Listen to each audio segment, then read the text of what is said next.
Yes, YouTube, what is going on? My goodness, it is an absolute scorcher of a day.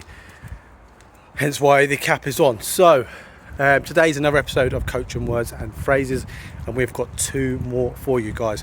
One is very much an individual based, and the second one is very much a team based phrase or coaching word as well. So we're going to explain both of those, but before we dive into that itself, if you haven't subscribed to our YouTube channel already, please do so. It helps more than you know.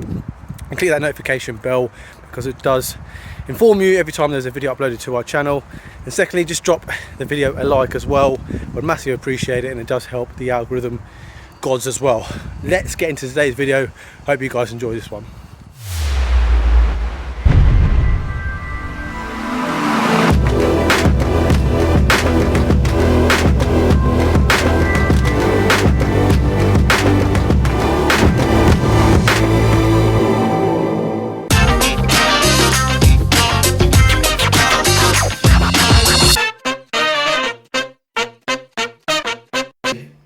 So here we're going to be looking at how to play and what is a false nine. Okay, so we're going to be using the number 9 here in the red.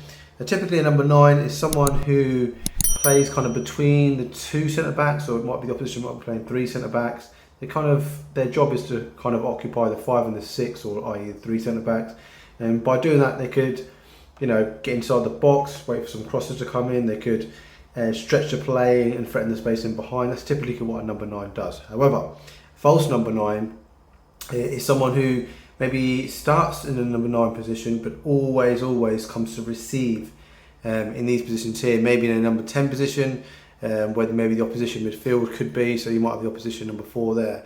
So someone like Bobby Firmino is really good at it, especially a few years back when Liverpool when that front three were all kind of in their prime, if you like, the Salah, Mane and Firmino. So you'll drop into these positions here, and that will allow them maybe the 11 and the 7 here to sort of go and threaten the space in behind. It's very difficult for the opposition, particularly the centre halves. Do they go in and sort of go and mark the number 9? Obviously that leaves spaces for other players to go and exploit, or does the 5 or the centre half pass them on to number 4, but the number 4 might be thinking about the 8 and the 10. So that number 9 is someone who always kind of drops deep and goes to receive the ball rather than sort of threaten the space in behind.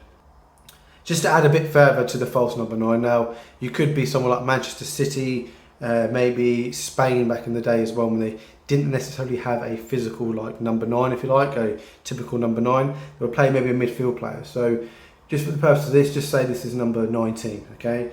So this player here would maybe start in these positions again as well, but also look to come into these positions like a typical number 9, but look to maybe make an overload in these central positions here. All of a sudden they've got maybe 4 in here versus maybe a 3 or a 2, and then again allowing the 7 and the 11 to go and sort of attack in these spaces over here. So it doesn't necessarily have to be a 9 that plays in there. It can be a midfield player, it can even be a winger as well, but they don't typically play and make their movements as a number 9, i.e. threatening the space in behind, looking for them pomo positions in here, maybe with some crosses coming into the box.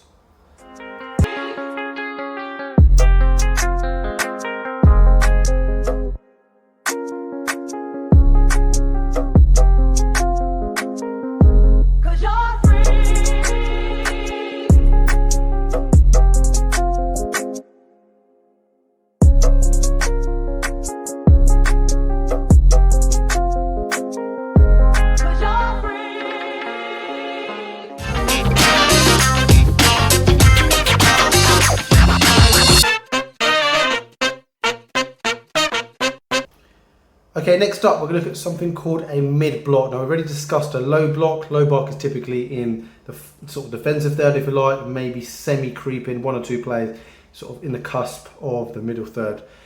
So we're now going to look at a mid block, which takes place predominantly in the middle third, i.e. this area here. So at the moment we've just scattered the greens in. As you can tell, they are kind of in the middle third, but also in the defensive third. So just what a mid block kind of looks like is something that happens inside the middle third. It's a block that kind of makes it difficult for the opposition to play through or around or over them.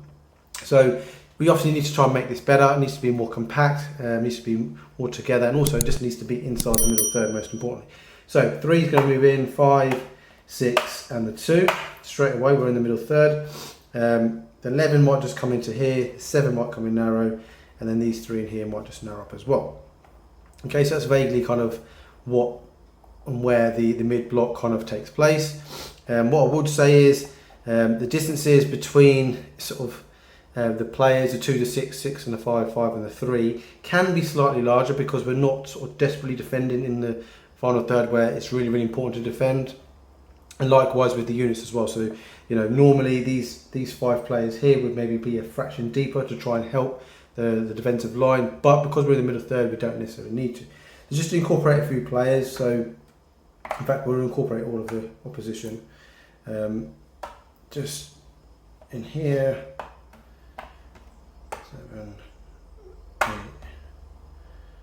9, just 10 slightly higher, 11 up like that. Okay, so we'll say the 4's got the ball. And at the moment, they're all in a sort of central area. This is kind of the right place to do because the ball's in the central area. If the ball's getting transferred across, so say the 2 in here, so a nice square pass. 11 will come across, 3, 5, literally everyone's just sliding across, just making sure they're in good shapes to, if they're a pressing team, for example, you know, if that 2 gets played into the 8 in here, for example, in there, can the 10 go and press and make him play backwards, i.e. to the 5? He's in a good position to do that.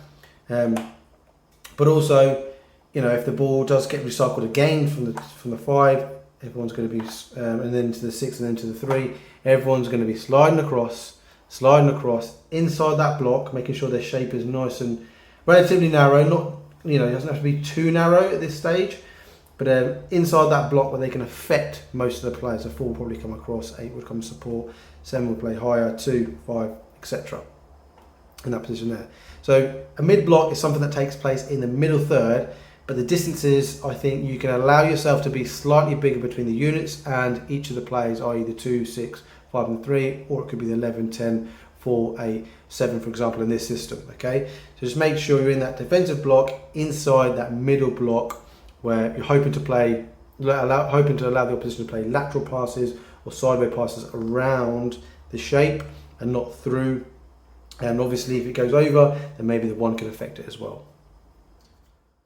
Yes guys, what's going on? So the video you're seeing at the moment is England men's national team playing against Denmark, and England men's national team are playing in a mid block, as you can see. So what we just saw there was Denmark centre half player pass into one of their midfielders. That was a trigger for one of England's midfielders to go press the ball. The trigger was that the England midfielder could see the Danish midfielder's number on the back of the shirt, therefore he went to go and press the ball and force the Danish player to play backwards, back to the centre half, and then they've recovered back into shape. Now, what England are doing here, they're narrowing up in the central area, forcing Denmark to play a risky type pass in central areas. Ideally, they want them to play around them, i.e. towards the fullbacks and the wingers, not through the central area of the pitch. And then if they do play a risky pass, England can go and press and go nick things, and then maybe go and hit them on the counter attack and create chances for themselves.